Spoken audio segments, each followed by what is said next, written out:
Oi, pessoal, bom dia, good morning. Bom dia.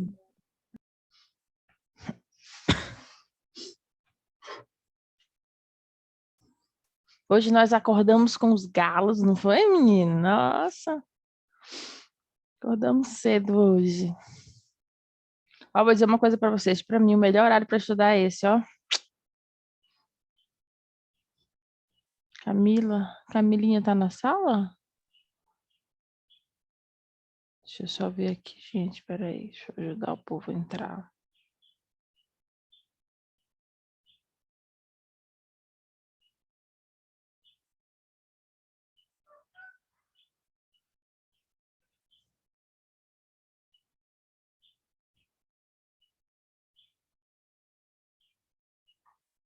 Vocês não costumam ligar as câmeras no horário normal da aula. Hoje, então, né? Hoje que ninguém vai querer ligar, que tá todo mundo ainda com cara de sono. Ah. Hoje não dá.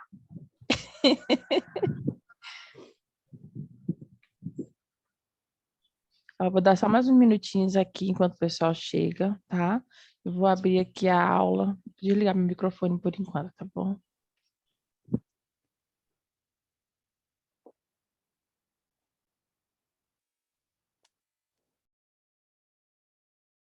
Pronto. A gente vai entender todo o processo que a gente já viu. É tudo que a gente já viu, tá? Mas a gente vai ver de uma forma diferente, tá bom? Mas a mesma coisa, só que agora um pouco mais resumido, talvez, tá? Primeiro a gente vai entender aqui a diferença, né, entre inglês e português, tá? Olha só, deixa eu pegar aqui, pronto. Aqui nós temos os verbos principais. Em português, né, esses verbos principais, eles têm um objetivo de dar a ação da nossa frase, né? É como se fosse num teatro, como se fosse num teatro, e você tem um ator principal, né? Então tudo vai girar, todas as cenas, toda a história, todo o contexto daquilo vai girar em torno daquele ator principal, aquele é o foco.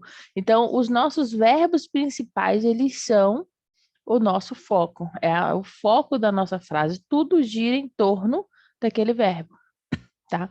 Olha a diferença aqui, né? Em português, a gente tem uma variação de 47 a 59 formas diferentes de conjugar um verbo, enquanto em inglês só são 5. Só são 5. Isso não muda. Não muda para verbo nenhum em nenhum momento de inglês. Tá bom?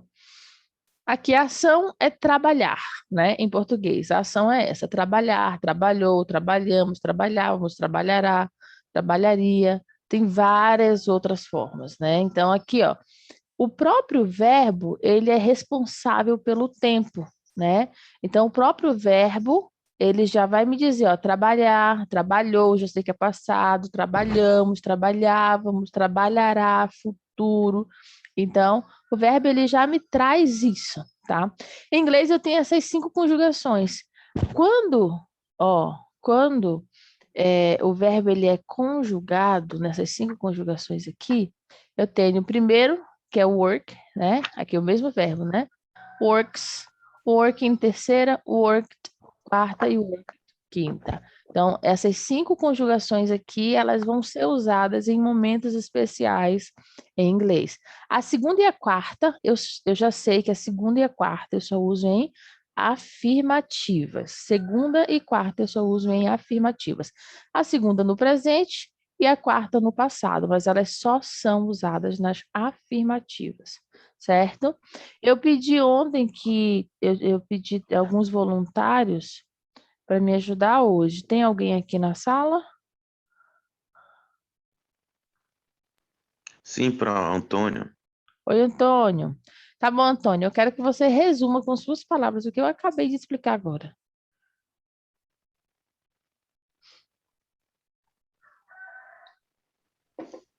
É, a gente temos esse quadrinho aí dos verbos principais.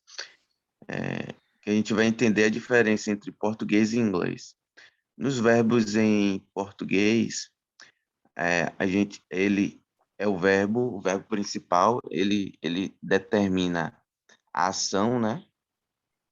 E no português, o verbo, ele que dita o tempo, né?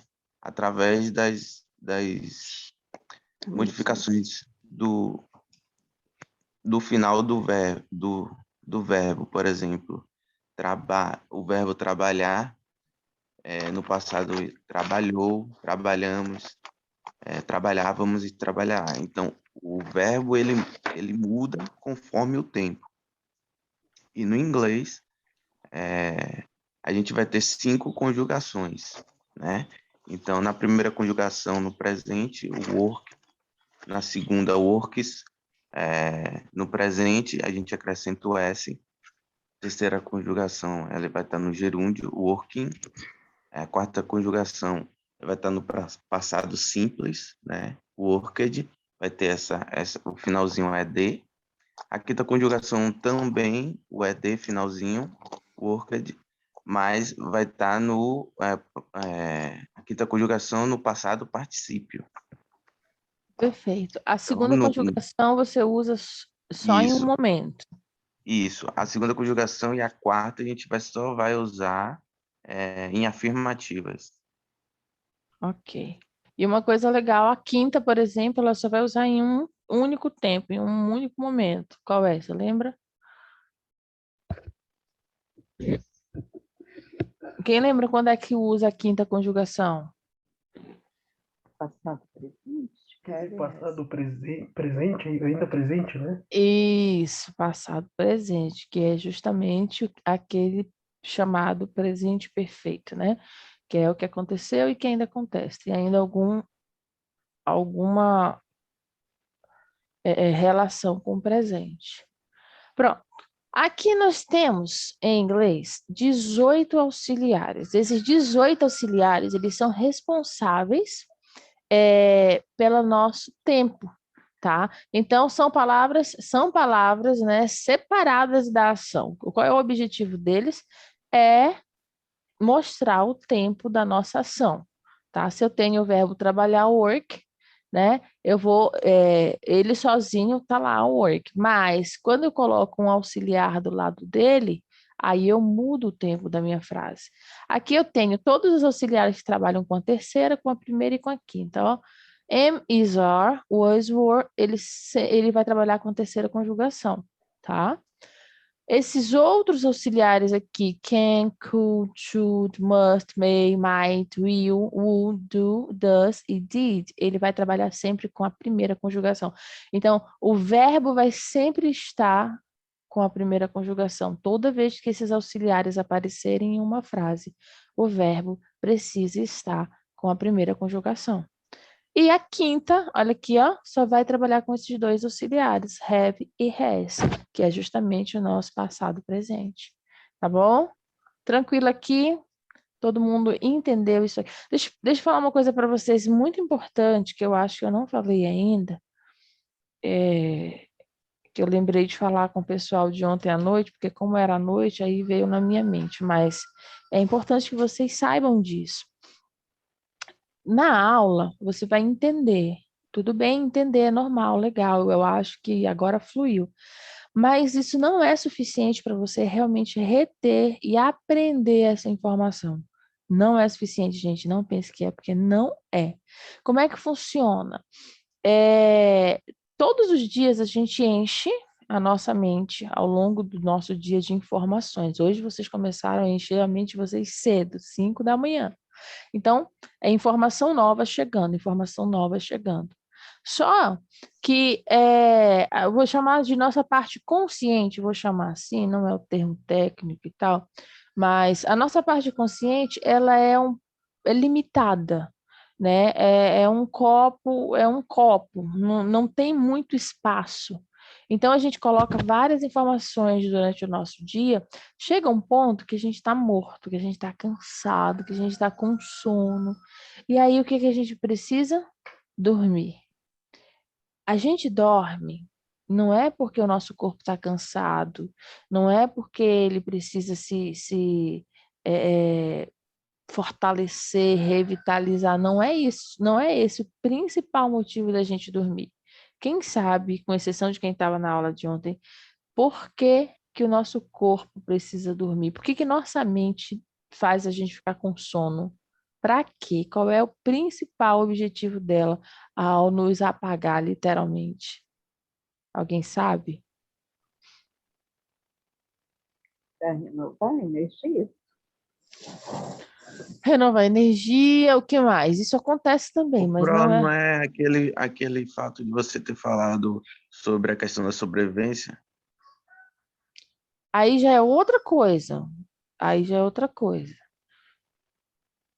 Aí, nesse caso, é importante também, mas não é vital, literalmente. Mas apesar de que se você ficar muito tempo sem dormir, você morre, né? Seu corpo, seu cérebro não aguenta. Fixar na memória, a Edileuza Esvaziar a lixeira. disse. Esvaziar a lixeira da mente. Esvaziar a lixeira. É bem isso aí. Olha, você falou brincando, mas você meio que acertou. O objetivo da gente dormir é literalmente de apagar, de deletar o que está na nossa mente.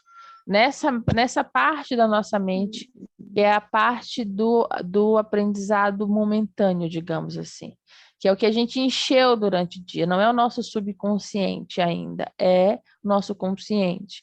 E o que que a nossa mente faz? Assim que você dorme, ela começa o processo de varredura e de limpeza, é esvaziar. Por isso que muitas vezes você olha para uma aula, você fala, nossa, eu entendi essa aula, legal, aprendi isso. No outro dia você fala, não é possível, meu pai do céu, eu sabia disso ontem, como é que eu esqueci? Por que que eu esqueci? Porque a sua mente tem um trabalho, deletar todos os dias o que você coloca lá, o que você assiste. Aí, Rose, mas por que algumas coisas a gente vê e a gente nunca mais esquece? Porque aí a gente faz algumas pontes mais fortes. Quando você faz essas pontes mais fortes de reforço, aí a chance de a sua mente reter, isso é tipo assim, isso é importante para ele, eu vou guardar. Isso aqui ele só viu uma vez, deleta. Isso aqui, deleta. Isso aqui, deleta. E o trabalho dela enquanto a gente está dormindo é deletar. Só que existem processos no nosso sono onde isso acontece. Por isso que é tão importante a gente ter pelo menos 6, 8 horas de sono. Porque se a gente não der esse processo, é como se você colocasse o seu computador para fazer uma limpeza, e aí no meio da limpeza você, cancela. Quando você acorda fora da hora, é isso que acontece. Ou quando você não dorme, né? Então, o que vai acontecer com aquela limpeza? Ela parou na metade, vai ficar um monte de lixo ainda lá. Só que esse lixo não pensa, então eu vou acordar porque aí a minha mente não vai deletar, não funciona assim. Você fica com a cabeça doendo, você fica confuso, você fica sem conseguir entender as coisas direito, é como se você tivesse dificuldade de aprender as coisas. Você pensa, eu não sei por que eu tenho dificuldade de aprender tal coisa. Todo o processo de aprendizado tem a ver com sono, gente. Todo, para qualquer coisa na vida de vocês que vocês estiverem aprendendo. Saber disso é importante porque tem os macetes, né? Que é isso que a gente vai pegando. Ah, Rose, então quer dizer que eu preciso saber como colocar a informação dentro do meu cérebro. Exatamente. Aí eu já falei isso para vocês. Todo dia, depois de uma aula, faz uma anotação de 1 minuto, de 2 minutos, de 5 minutos, um resumo. Sabe isso que eu peço para ele fazer, para você fazer no final? Explica com suas palavras. Quando você verbaliza o que você entendeu só ouvindo, porque você está aí, você está entendendo só ouvindo. E quando você verbaliza isso, o que acontece? A sua mente, ela já vai deixar ali num local onde essa informação é importante para ele. Quando você dormir, ela, guarda para você aquela informação, para depois, quando você precisar dela, essa informação está mais acessível. Aí você lembra mais fácil, tá? Então, façam todos os dias, depois de qualquer aula que vocês tomarem, um resumo. É um resumo pessoal para vocês, daquele assunto, daquela explicação, daquela coisa que vocês estão vendo, tá certo? Eu vou passar essa parte agora e vou dar para vocês Rose, 2 minutinhos para fazer o resumo de vocês, do que vocês entenderam dessa parte. Rose, Oi. Antônio, é, ô Rose, essa chave da primeira conjugação presente, ela não se estende até o I am, is, you are, was, you, o? O quê? Ela não estende, não? A primeira Assim, conjugação? sim. Não, porque o verbo to be eu uso ele com adjetivos, eu não uso ele com verbos. Aqui, e isso aqui é um verbo. Entende? Am, is, are, was, were é o verbo to be conjugado, tá? É esse aqui. Ele não, aí ele vai ser usado com adjetivos ou com a terceira conjugação, que é quando ele vai falar o que as coisas que estão acontecendo no momento ou que estavam acontecendo. Não uso eles com a primeira conjugação. Entendeu? Entendi. Pronto, vocês têm 2 minutinhos, gente, para poder fazer o resuminho aí disso, por favor, no caderno, tá? É para anotar mesmo, hein?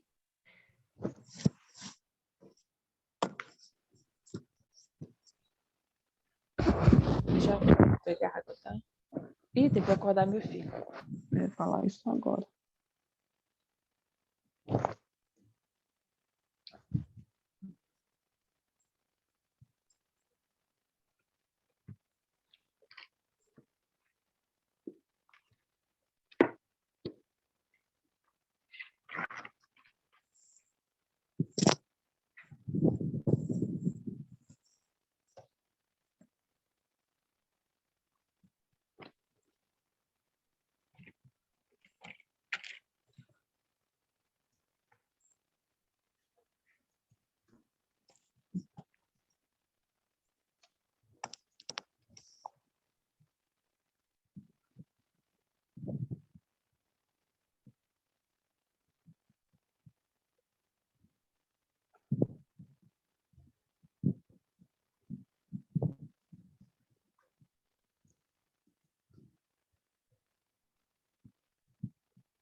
Pronto, fizeram a anotação? Vou continuar então, tá?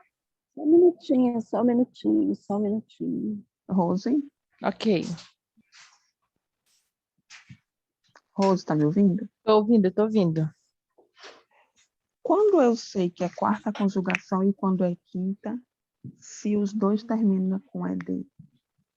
A quinta sempre vai estar com esse auxiliar aqui, ó. Ah, entendi. A quinta Tudo sempre bem. vai estar com auxiliar. E a quarta nunca vai ter auxiliar, porque ela só é usada na afirmativa.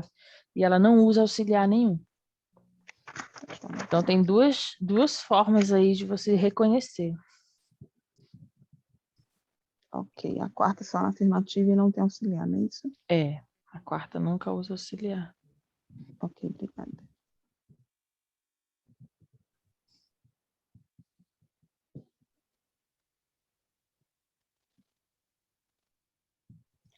Professora, Oi? qual que é a diferença da primeira conjugação e a segunda, já que as duas são presentes? Alguém pode responder para ele essa?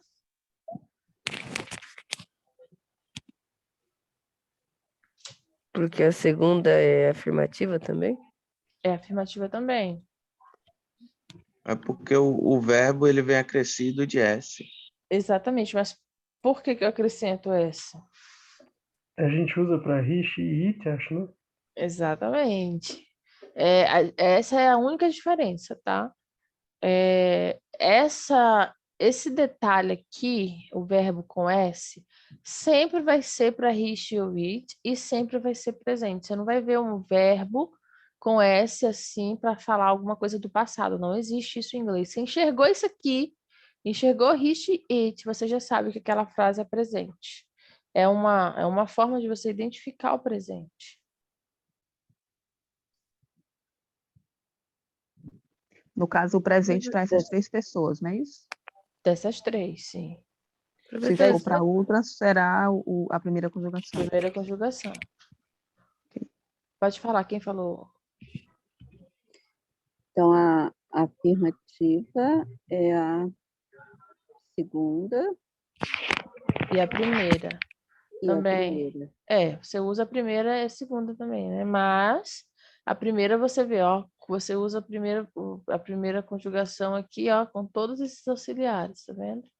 A segunda não. A segunda só é para presente, afirmativas e para três pessoas exclusivas, he, she ou it.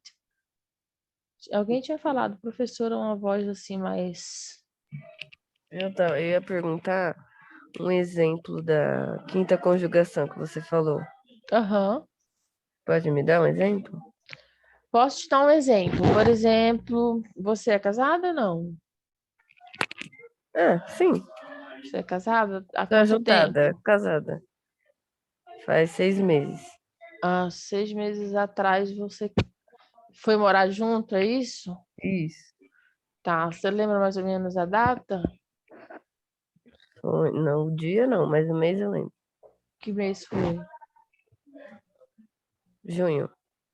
Pronto. Então, desde junho, vou acrescentar aqui uma. Peraí.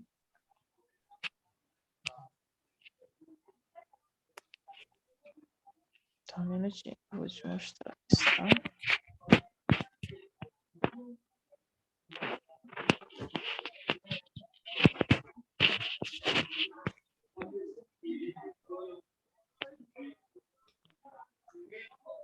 Olha só.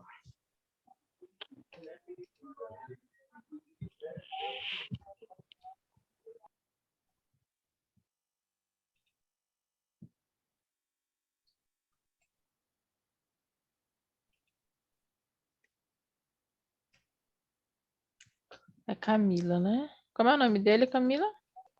André.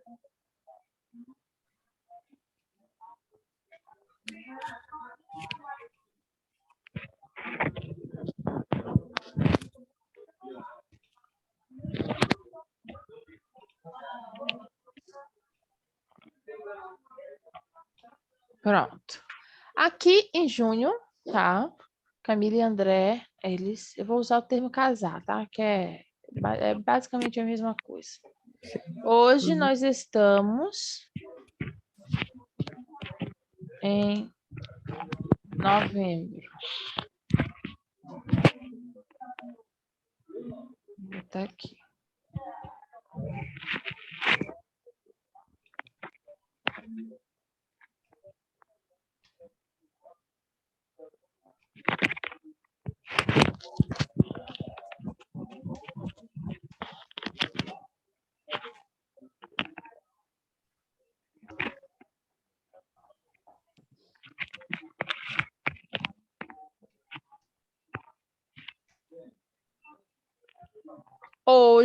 Hoje, tá vendo? Esse é o seu presente, hoje. O seu presente, I'm married, tá? Nesse momento. Mas esse tempo que existe aqui, que começou em junho e que vem embora até novembro, ele também,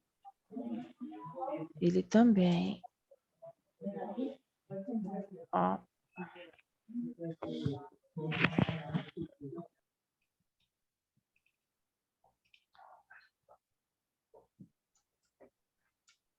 fica assim, ó.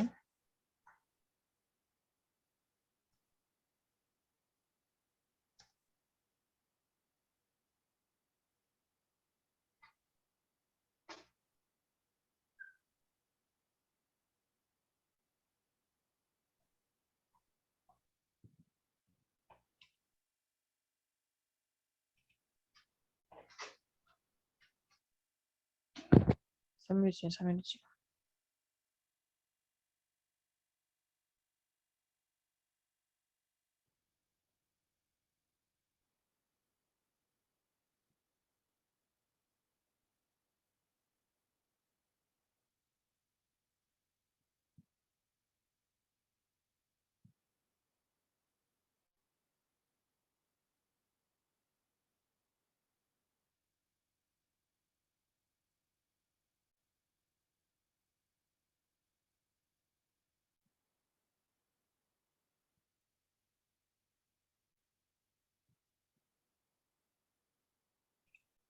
Pessoal, desculpa.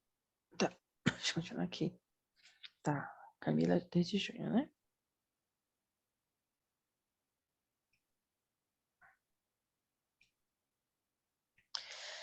Aqui, olha o que acontece.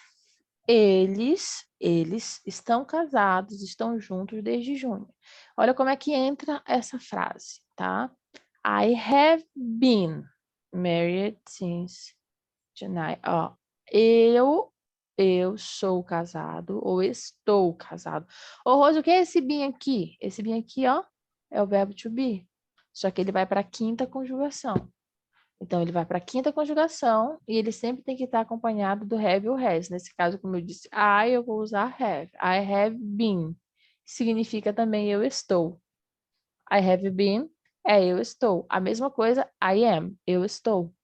Porém, quando eu digo I have been, eu já entendo que eu estou alguma coisa desde um determinado momento até agora. Então, eu sei que não é só presente. Não estou falando só do meu presente. Hoje, nesse momento, eu sou casada. Legal. Hoje eu sou casada. Mas eu dei a entender que eu sou casada desde junho, eu sou casada há 20 anos, eu sou casada há um mês. Quando eu dou a entender isso, aí eu já mudo a minha frase completamente. Eu não posso mais dizer I am. Eu já vou dizer I have been. As duas, a tradução é a mesma. Eu sou. Tá? Por isso que muita gente erra isso aqui. Coloca I am married since ou I am married for tanto tempo. Entende? Você entendeu, Camila? Então, depois Entendi. Então, depois que passa um determinado tempo, aí eu uso I have been. Não é que passa um determinado tempo, né? Pode ser uma coisa de agora, por exemplo, eu acabei de tomar o café. Eu uso também. Por quê? Quando eu falo eu acabei de fazer, a gente vai falar só desse tempo, não se preocupe não, mas é só para vocês entenderem o quando, o conceito, entender a interpretar, tá? Então, uma coisa que você acabou de fazer e que tem algum efeito no seu agora, você também usa. Se você acabou de tomar café da manhã, é sinal de que você está alimentado. Então, essa comida que você acabou de comer ainda está fazendo determinado efeito agora, tá? Você está alimentado, você está cheio, né? Então, ó, aí você não se preocupa tanto. Tá bom, agora eu quero ver com vocês a organização, tá? Essa organização é muito importante. Em português a gente tem isso, eu posso perguntar qual é o seu nome, qual é o nome dele, olha o que acontece aqui, ó, qual é o seu nome, qual é o nome dele, eu já inverte, tá? Né? De onde você é? Ou você é de onde? Em português a gente faz isso, em inglês isso não acontece. Isso não acontece em inglês. Quando você entende essa ordem, você não erra frase nenhuma em inglês, tá? Em inglês fica como? Ó, primeira coisa. A primeira coisa é a pergunta. O que é essa pergunta? São o que a gente chama de WH, tá? É W8 questions, são perguntas com WH em inglês. What, where, when, what color. São várias perguntas que usam, né, esse WH. E ela vem primeiro na minha frase. Então, primeiro eu tenho what. Depois do what vem quem? Os auxiliares, ó. What is, né, your name, sujeito. Então, a regra e a ordem é WH, auxiliar, sujeito. Essas são as 3 primeiras coisas da tua frase. Se você começa a frase direitinho, você não erra mais. WH, auxiliar, sujeito. Essa é a ordem que você tem que fazer, certo? Olha o que acontece aqui. Olha aqui, ó, essa ordem. What's your name? What's his name? Não muda como aqui em português. Qual é o seu nome? Qual é o nome dele? Ó, como inverteu? Não muda. Em inglês não muda, ó.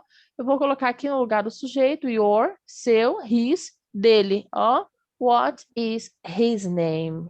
Tá? Então, isso que é para sempre e eternamente desse jeito em inglês.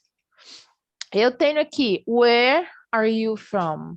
De onde você é? WH, auxiliar, sujeito, e o resto da frase vai para o final. Olha o que acontece em português. Eu começo com de, né? Em português eu começo com de onde.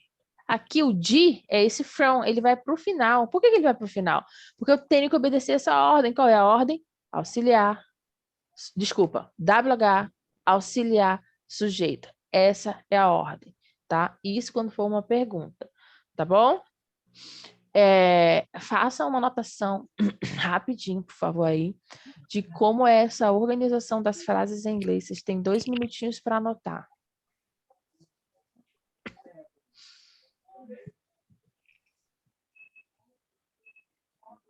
Rose, Oi.